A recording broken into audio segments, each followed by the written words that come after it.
here. Sound cheery. Tonight we are doing Spider-Man Across the Spiderverse. We've reviewed lots of Spider-Man films on here before. We've done the last Spiderverse movie. We did No Way Home, and we've done the Marvel miniseries. So we did all those Spider-Men, and we've done Venom, and that's part of Spider-Man. And Nicole, have you hit your spider quota, or do you need more spider? I'm honestly shocked that we, as a society, as a people, can continue to allow this many different Spider-Men. I'm shook. There has to be at least 6. Six? What do you mean at least 6? There's 6. There's a minimum of 6 in every frame of this film. Well, that I don't think I knew that beforehand. I'm just talking about what I was already aware of pre-seeing this movie. That there were at least 6, and I just was shocked that people are okay with that. I didn't know there was supposed to be 6. Maybe I missed some of the lore from previous movies. Where are you getting the number 6 from? Or are you I don't know. Are you just making up, like, you thought there were already a bunch, and now there's Tobey Maguire, there's Andrew Garfield, there's Tom Holland, there's the animated one that we just watched. Right, the main character, Miles, in this one. Miles. I have to imagine I'm missing a few.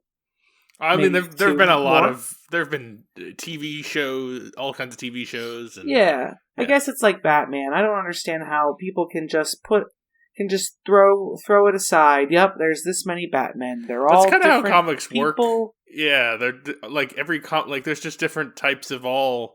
That's for all comics. And it is interesting, now that you think about it, I've never really thought about that. How other types of fiction don't have that as much as no, comics. When you think of Harry Potter, you think of Daniel Radcliffe. Like, there's one Harry Potter. When you think of Spider-Man, I think of Tobey Maguire, because that was the first Spider-Man that I saw when I was younger.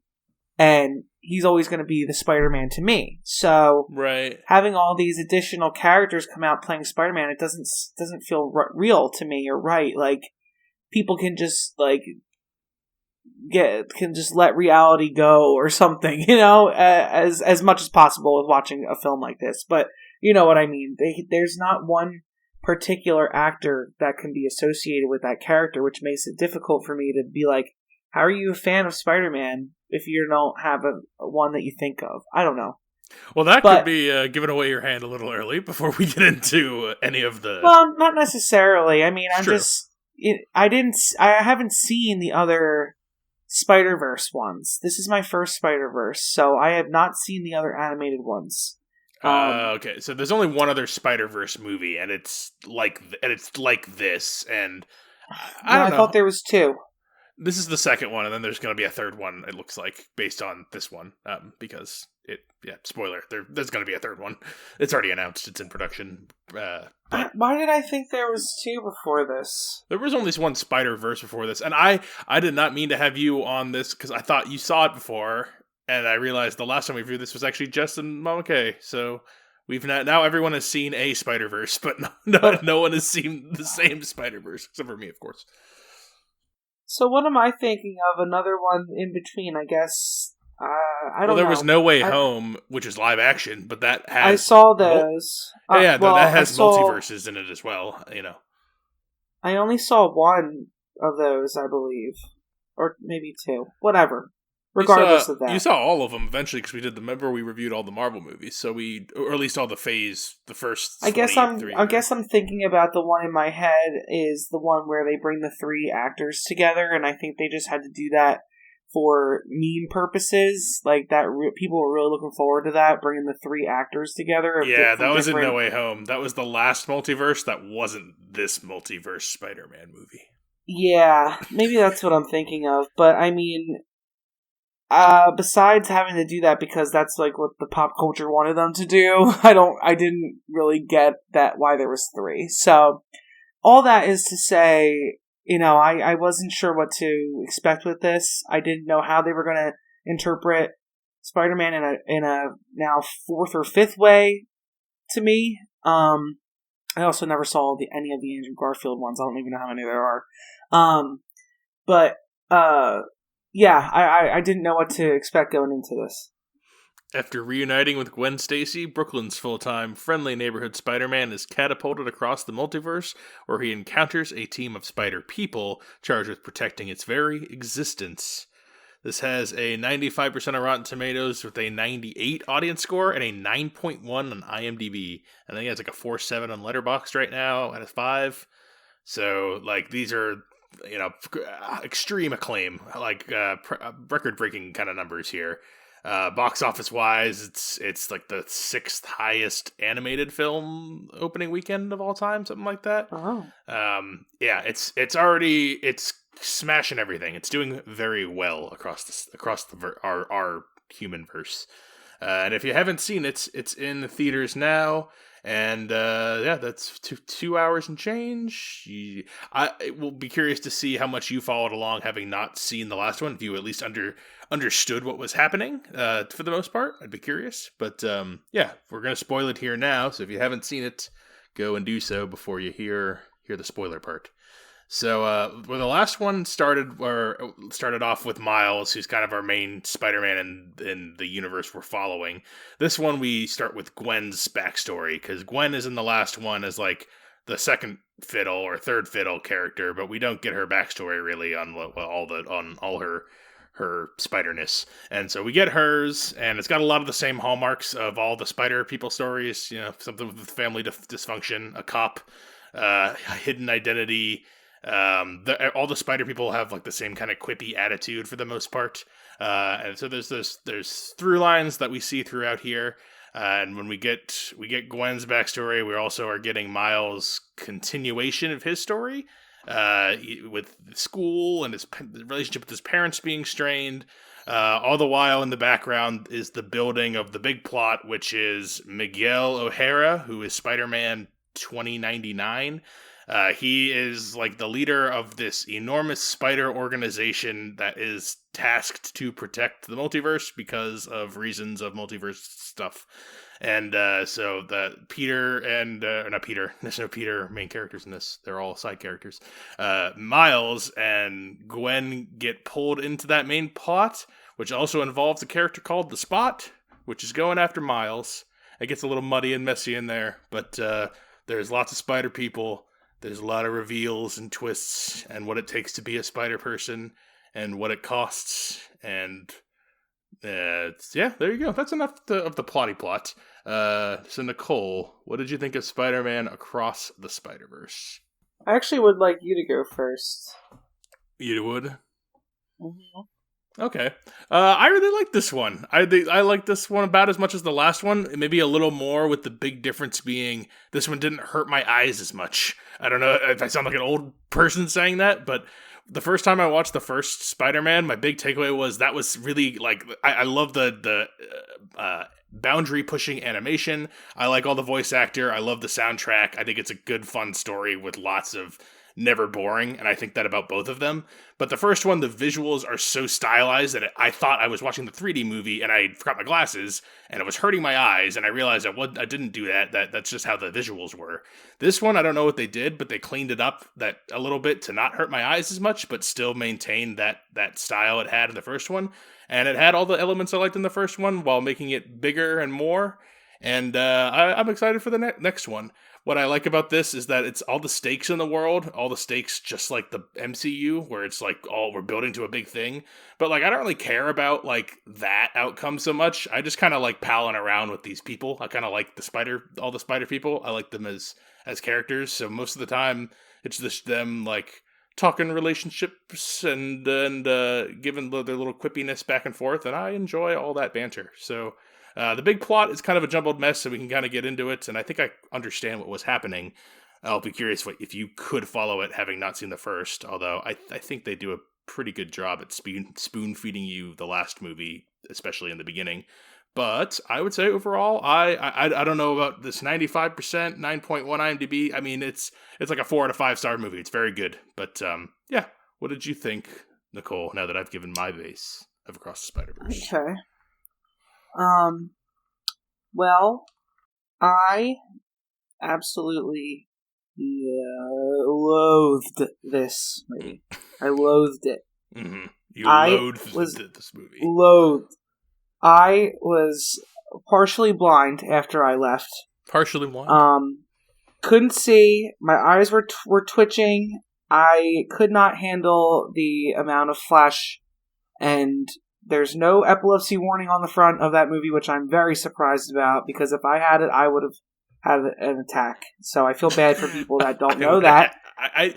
I'm also surprised because there are other movies that have it, but there's not really strobe lights. Whatever. But there's so much flashing and there's so much moving. It's visually stimulating. It's way too intense. And maybe you didn't feel so badly about it because they put a lot of blur on this one. I think you're focusing on what's in the center of the film, so the circle around it is blurred. But to me, that was so much worse because it was making me like cross-eyed. I hated it. I could not stand the look of this. I don't like the art style, and there are probably 1,000 different art styles in this, but I can't pick one that I like. I was disturbed by the Spot Man. He really freaked me out, and I didn't like his look. I don't like I think that Miles, and I don't know if this is supposed to be, so this could be my ignorance of not seeing the first one, but Miles looks different than Gwen in their styles. I don't know if they're supposed to be the same or what, but everyone's from different places, so everyone looks a little different from each other. Okay, I mean, that explains that, so that's fine, but still, I just didn't like either of them. And I don't like, I'll be honest, I don't like the over-sexualization of female characters in animated movies. And they made that little girl so curvy and sexy, and I hated that. I just fucking hate that so much. There's people that are sitting in their fucking houses renting this, fucking jerking off to that little girl's figure, and it makes me sick to my stomach. So okay. I'll just say that. You'll just say that. I'm letting you not get to call anybody out. No, we're gonna get all this out, and then I'm gonna circle back and we'll unpack one by one. Because it's strange to not like this movie. It's baffling to me to hate it in almost every conceivable way. You might be just like Jess was the only person I knew who hated Everything Everywhere All at Once. You are the only person I can really imagine truly hating this. Like, this is a very I've also come to the point where I do not want to watch any more superhero movies, period. I don't care who makes it. I don't care what it's about. I don't care who it's about. I don't care what big actor is playing the character now. I don't want to see any more of them. I've had enough. Like, there is only so much that you can do. And the fact that they keep making this shit, like, thinking back to the Marvel films and how much, even I don't even pay attention to them that much as other people do, and they know the full backstories and forestories of everyone. Yes. I know there's so much that's missing out of that, and it gives me dread thinking of how many more fucking movies they have to make to get through all those storylines. It's not going to end. It gives you dread to think about how much more Marvel they're going to make. I mean, I still haven't seen Harry Styles come up in another fucking movie, and he was at the end of that one. You're just sitting there dreading for him to show up in a trailer. It's like, oh no. And, Doctor Strange, don't remember what happened to him, so I can only assume he's going to show up again. Eternals, what happened to them? Captain Marvel, haven't seen her around. Haven't seen the cat that ate the thing yet. Okay, there's just too much stuff, and it's so overwhelming. No, stop like making shit. Shows. But they're going to keep making it because it makes a lot of money, so, that's just how it's going to be, so... I really, really despised watching this. And not only for the look of it, because, again, I'm not exaggerating, I felt nauseous watching it. It was too much. The colors are too overpowering of each other. And that little portal that they make with all the squiggles and the shit all around. And it looked like, an anime, which I understand a lot of style is based off of things, but it was just like I wasn't prepared for that. I don't know. Not only that, but the storyline was super boring to me as well. I had no interest in any of it. I didn't care about his family, or didn't get that the uncle was supposed to be like Uncle Ben. I didn't get that at all. It's just another uncle. There's just always an uncle. Until we get to the point. There is a reason why that uncle died in his world, and we get to that. Yeah.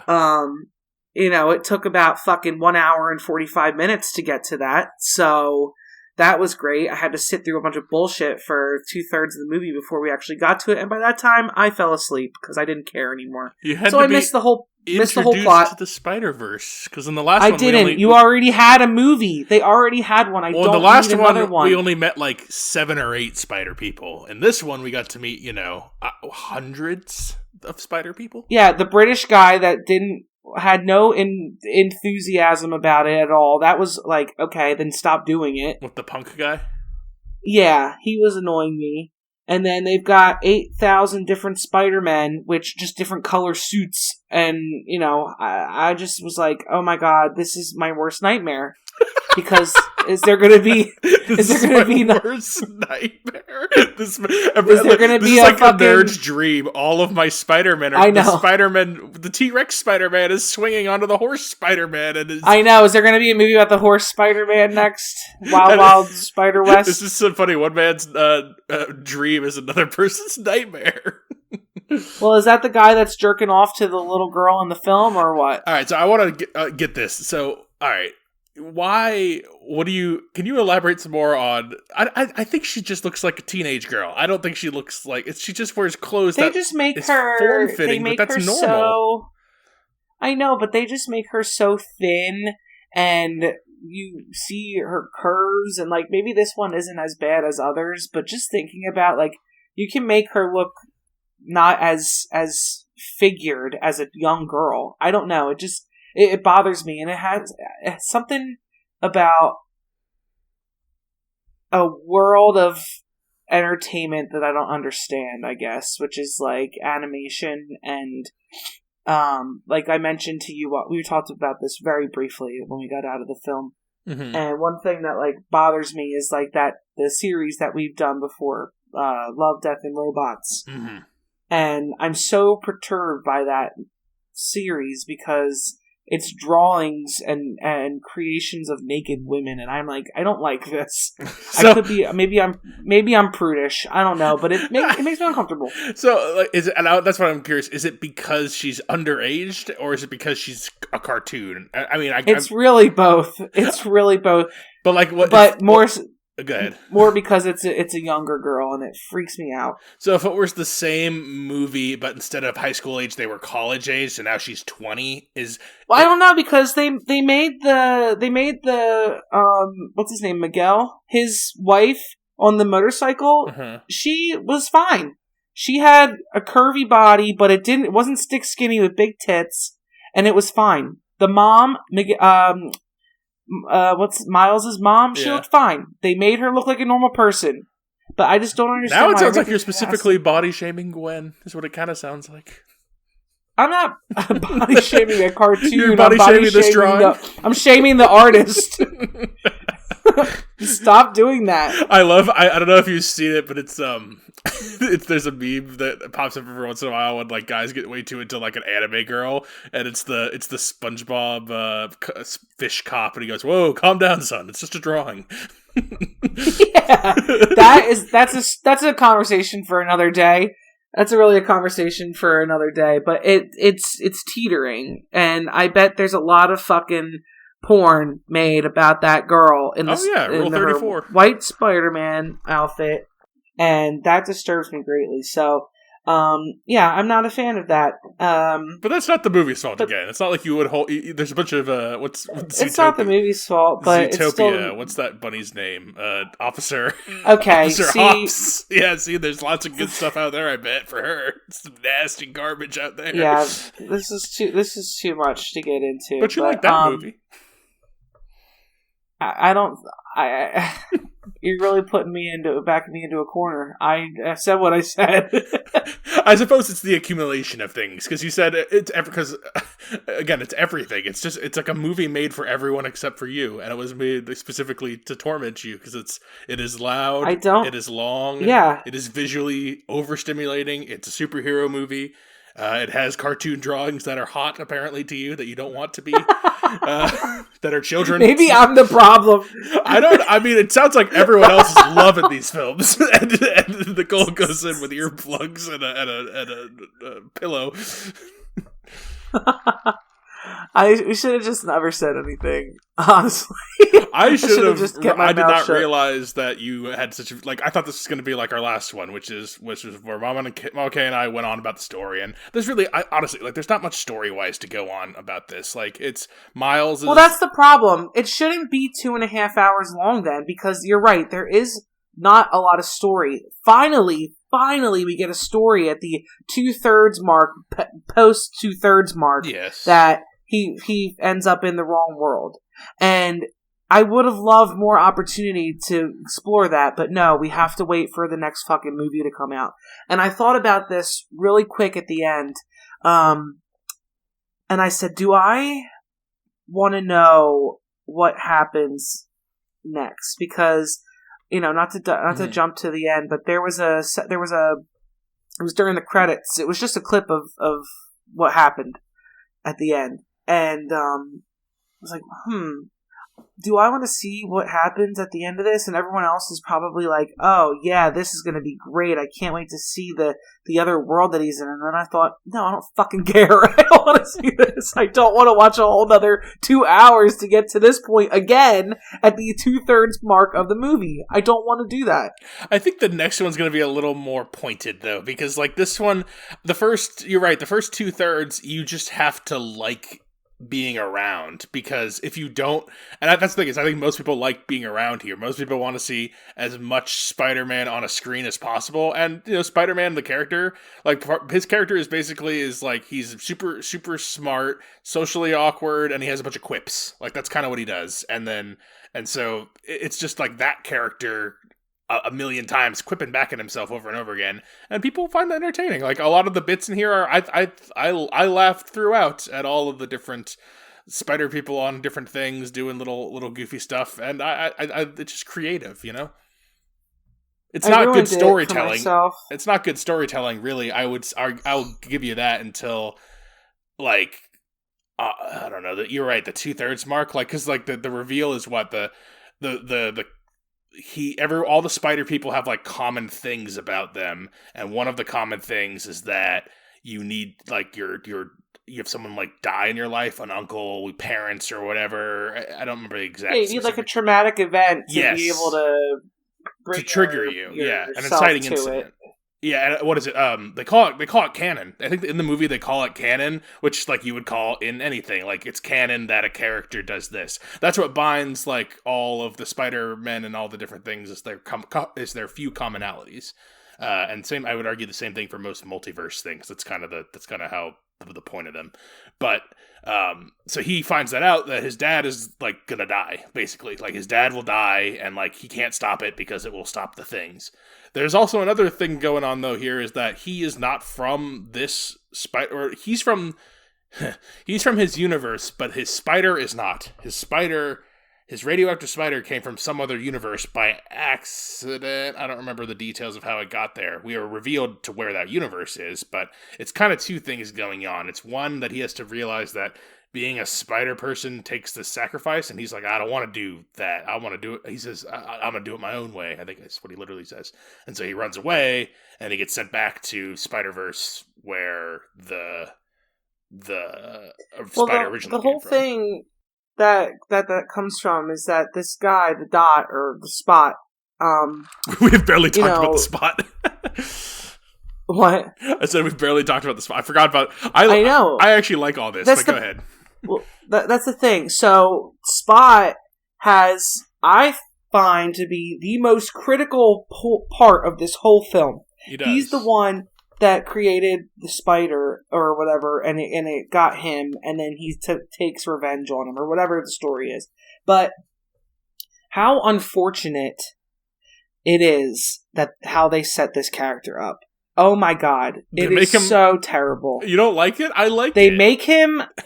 No, I don't like it. They make him this real doofy guy, but obviously he is a genius. And he can't figure his way out to get that, like, get the ATM or to get himself out of the bind. Like, you know, that doesn't make any sense to me. I don't get how this guy is the whole reason that this happened, and he is an idiot. So I guess you can explain that to me. Go ahead. Yes. What am I missing here? All right. So in the last movie, and this was explained, but maybe this is lost in the gaps because you didn't see it. The last movie, a collider blows up, and that is why the Spider-Verse gets torn open in the first place. There's this the big guy. What's his name? Mob boss guy. Kingpin. Kingpin is the villain in that one, and he makes this collider thing with the scientists, and it blows up, and that's what causes the hole in the thing. That's why Oscar Isaac Miguel Spider-Man is so angry, because he's like, there's this big hole in the multiverse because you guys blew it up in the last one. The Spot was just like one of the helper guys. He was just like a random lab scientist. He didn't even have lines in the last movie. This is kind of a retcon. And so in this one, it's retcon that because the collider blew up in the last one, that it turned him into like a multiverse guy. And I don't know if in the comics he's this cartoonish, but the thing that I like what they do in this is that I like that the Spot is like a bumbling character in the beginning, like a guy you would like, I turned to a life of crime because I don't want to give me a job, so I use my spots to rob ATM machines, but he's very bad at it, and so he's fumbling, and so him and Spider-Man have like a bumbling fight in the beginning, and you think that's it, and like he keeps singing this whole time like, I'm your nemesis, and he's like, no you're not, you're just some guy. And then later on, he gets more powerful and he trains and he betters himself. This movie is actually more of a movie about how Spot arcs and to become a supervillain, and he becomes respected. Yeah, so I just didn't. I guess I didn't know any of that about him. I thought he was supposed to be more than that in the beginning. So no, he's just some chump. I can retract some. I like that the choice to make, because what's the alternative big villain in a multiverse movie? You got like the Thanoses or like the Scarlet Witch from the Doctor Strange one. Those are like multi-movie build-up bad guys who are very serious and very powerful. And the Spot is very powerful, but he doesn't realize it, and he's very new to his power, and he's bad at it. And that's kind of what makes him entertaining at the beginning, is that he bumbles, and then you see him train, he gets better. He almost arcs like a main character. Because then you see him like later on, like, I'm sorry, we'll take you seriously, and he's like, yeah, you will after this, and then that's when he does his moves. Like, he actually has a little bit of motivation, and then by the end he is very powerful, and I guess in the next one he'll be, if not the main villain, one of the main villains. So good for and the Spot. He's just so fucking ugly. He's ugly. He's drawn very ugly. He's got huge shoulders. He looks like a cone. I don't know. He does really huge. He's kind of like He kind of looks like the Pale Man from what's that? Pan's Labyrinth with spots instead of eyes. Yeah, I can see that, and that's another part of my overstimulation problem. I mean, while he's talking, all I can see is the black circles fizzling around, and I'm like, oh my god, I can't concentrate. Yeah. You need to take like a Ritalin before you saw this. It's that plus the portal jiggling around with all the stuff, plus the guy with his guitar on paper, plus the girl with this and that and the other thing. I'm like, oh my god, I don't know where to look or what to do. I don't know what to listen to. So that's the problem I have with something like that. But tell me more about Miguel and his wife, because this is my fall asleep time. I have absolutely no idea how they're chasing, what this chase is going on. I missed all this. So why are they chasing Miles at the end, basically? Yeah. I was kind of explaining it earlier, but Miles realizes that his dad's going to be killed, basically. Or like, his dad's going to be killed and they can't interfere, because if they do, it messes everything up. And Miguel's explaining, What did he do? He lost his wife and kids, so he went to another multiverse where he died, but his wife and kid were fine. So he's like, I'll just take my other me's place and live a happy life here. It seems harmless. And then a bunch of I don't remember the specifics, but it caused a bunch of problems, and it ended up it destroyed that universe because it became unstable or something. I don't know. Like, you can't throw off the timeline, I guess, like that. And so it ended up killing that whole universe. And so now he's like, anytime there's there's a variant or something that goes out of order, then we're there to stop it, because we cannot lose everyone again like that. And that's part of what he says to Miles. Sometimes you have to make the small sacrifices, or like not save the small people to save everybody. And then Miles says, "No, I'm gonna do it my way. I can do both." And then I guess we'll find out in the next one if he is successful. Okay.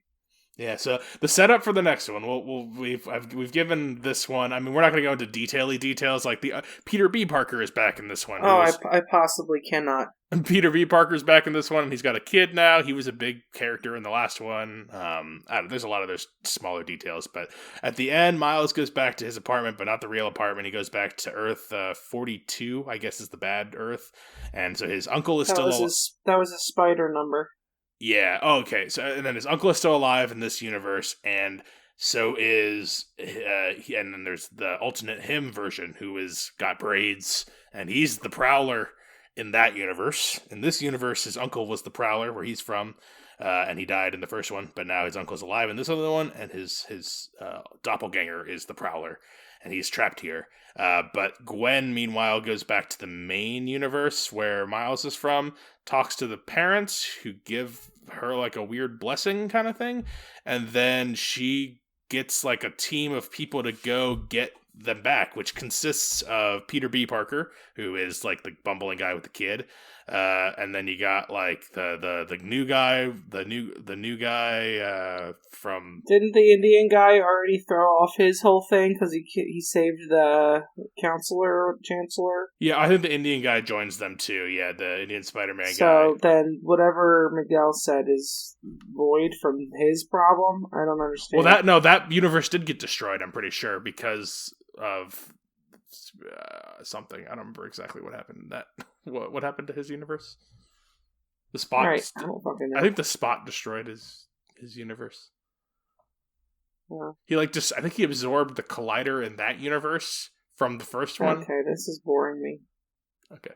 Well, he assembles she's got a team of people from this movie and people from the first movie, like Spider-Man Noir, who is Nicolas Cage, Penny Parker, who I don't remember who played that, and Spider-Ham, who is voiced by John Mulaney.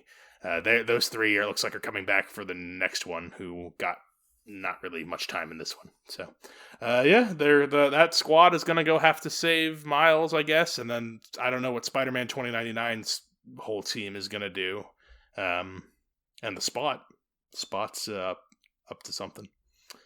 A lot going on in the next one. We'll have to see how they wrap it up. Right? We'll have to see. You'll have to see. Nicole, are you going to recommend Spider-Man Across the Spiderverse? I just don't even think that's a fair question to ask me that this one, because whatever I say is completely different than what everyone else is saying. Like, maybe someone else agrees with you out there.